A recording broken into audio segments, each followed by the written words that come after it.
Picture this. You walk into a bank in Lagos, ready to withdraw your life savings.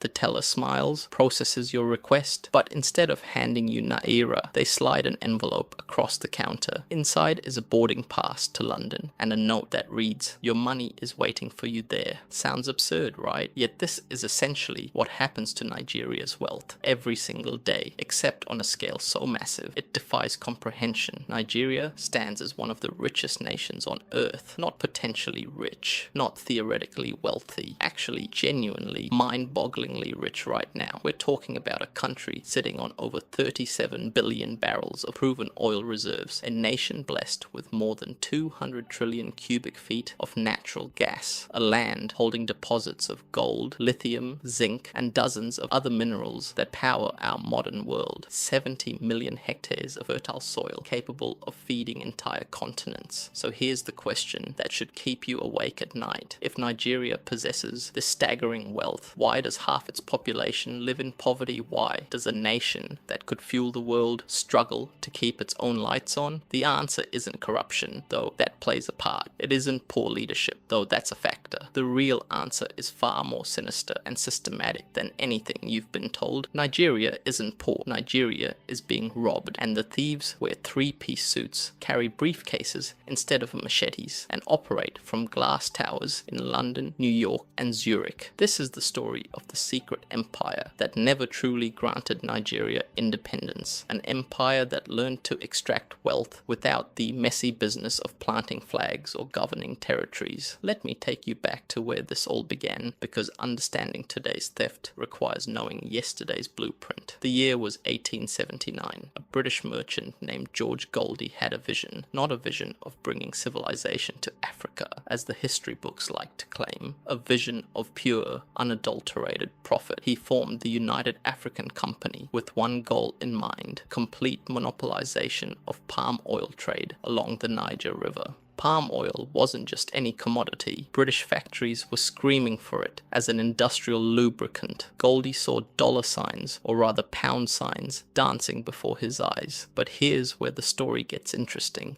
Goldie wasn't content to simply trade. He wanted control, total, absolute control. By 1886, his company received something extraordinary from Queen Victoria herself, a royal charter that transformed a business into a government. The Royal Niger Company, as it was now called, could raise armies, sign treaties, and run entire territories like a sovereign state. Imagine Amazon or Google suddenly being granted the power to invade countries and tax populations. That's essentially what happened. The company's agents spread across the Niger region like a virus, approaching local kings and chiefs with treaties written in languages they couldn't read. These weren't negotiations, they were elaborate cons dressed up as diplomacy. Traditional rulers found themselves signing away their lands, their resources, their people's futures, often at gunpoint. When resistance emerged, as it inevitably did, the response was swift and brutal. King Koko of Nembe learned this lesson the hard way. In 1895, he led 1,000 warriors in a desperate assault on the company's headquarters. The British labeled him an outlaw, razed his city of brass to the ground, and forced him into exile, where he died, broken and defeated. This became the template: violence in service of extraction, control through intimidation, profit above all human considerations. The Royal Niger Company was so successful at this model that it essentially created Nigeria itself. The 1914 amalgamation of northern and southern protectorates wasn't some grand vision of African unity. It was a business merger designed to streamline resource extraction under one administrative umbrella. And here's the part that will blow your mind. That company, the Royal Niger Company, didn't simply disappear when Nigeria gained independence. It evolved, it adapted, it put on a new face and learned new tricks. Today, you can find its corporate DNA embedded in one of the world's largest multinational corporations, still profiting from the groundwork laid over a century ago. Political independence in 1960 was supposed to change everything. Flags were lowered, new ones raised, and the world celebrated another African nation joining the community of free states. performance. But behind the pageantry and speeches, something far more subtle was happening. The machinery of extraction wasn't being dismantled, it was being upgraded. The old system of direct colonial rule had become embarrassing, inefficient, and increasingly difficult to justify to a world growing conscious of human rights. A new model was needed, one that could continue the flow of wealth from Africa to Europe and America without the bad optics of colonial governors and military occupation. This new system required three essential components, three pillars that would support a more sophisticated form of economic domination: the global banking networks that would move the money, international financial institutions that would set the rules, and a complex web of corporate structures that would do the actual extracting while keeping their true ownership hidden behind layers of legal complexity. The first pillar emerged from the ashes of colonial banking houses that had financed the original conquest. These weren't your neighborhood credit unions. These were financial behemoths with tentacles reaching into every major economy on earth. Banks that had learned the art of moving money across borders faster than governments could track it. Picture the system in action. A Nigerian oil executive receives a massive bonus for signing a drilling contract. Within hours, that money has vanished from Lagos, appearing instead in a numbered account in Geneva. The executive's children attend Cambridge on scholarships funded by wealth that should be building schools in Kano. His wife shops on Bond Street with money that could have purchased medical equipment for rural hospitals. This isn't some isolated case of corruption. It's the beating heart of a system designed to hemorrhage wealth. Every year, hundreds of Nigeria's wealthiest individuals pack their fortunes and flee to London, Dubai, and New York. They're not just leaving. They're taking the economic lifeblood of 200 million people with them. The numbers are staggering. In just the first 3 months of recent years, foreign investors have extracted over 400 billion naira from Nigerian stock markets. That's not investment, that's strip mining. Take the profits, abandon the landscape, leave the cleanup costs for someone else. The second pillar operates under the banner of international development. Organizations that present themselves as Nigeria's partners in progress, bearing gifts of loans and economic advice. Their conferences are hosted in 5-star hotels where experts in expensive suits explain to African officials how to manage African resources. These institutions perfected something called structural adjustment. Sounds technical, doesn't it? Clinical, professional. What it actually means is forcing a nation to gut its own economy in exchange for the privilege of borrowing money. Nigeria was told to slash government spending, remove subsidies that helped ordinary people afford food and fuel, and sell off profitable state enterprises to foreign corporations at bargain basement prices.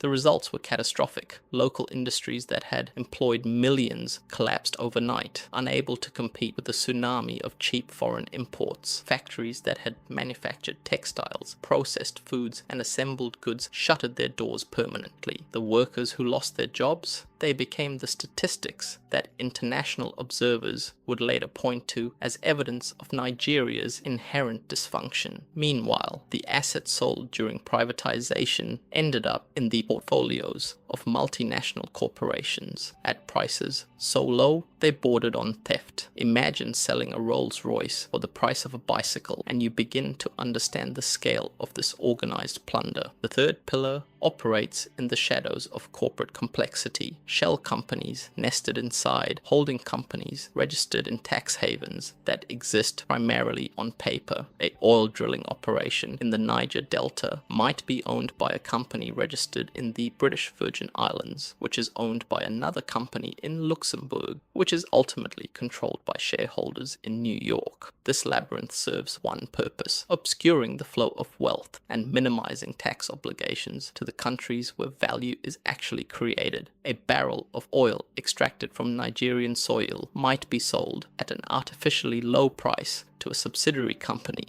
then resold at market rates to a refinery in Europe. The profits get booked in a jurisdiction with zero corporate tax, while Nigeria receives pennies on the dollar for its most valuable resource. This isn't theoretical economics. This is happening right now, today, as you listen to these words. Tankers are loading crude oil in Port Harcourt that will never return as refined gasoline. Instead, Nigeria will import that same oil back as expensive fuel, paying European refineries to process their own natural resources. The absurdity reaches peak insanity when you realize that Nigeria, one of the world's largest oil producers, has spent decades importing almost all of its refined petroleum products. Imagine Saudi Arabia buying gasoline from Germany, or Russia purchasing natural gas from France. Yet this has been Nigeria's reality for generations. Why? Because building refineries in Nigeria would capture value locally. It would create jobs for Nigerian workers, generate tax revenue for Nigerian governments, and establish the foundation for a domestic petrochemical industry. Every gallon refined at home represents profit that stays home, and that terrifies the architects of extraction. When Nigeria finally began constructing the massive Dangote refinery, panic spread through European boardrooms. This wasn't just another industrial project. It was an act of economic revolution, a direct challenge to the colonial model that had kept African resources flowing northward for over a century. European gasoline exports to West Africa have already begun collapsing, dropping by a third as Nigerian refining capacity comes online. Billions of dollars in profits that once filled European bank accounts are now staying in African hands. The revolution has begun,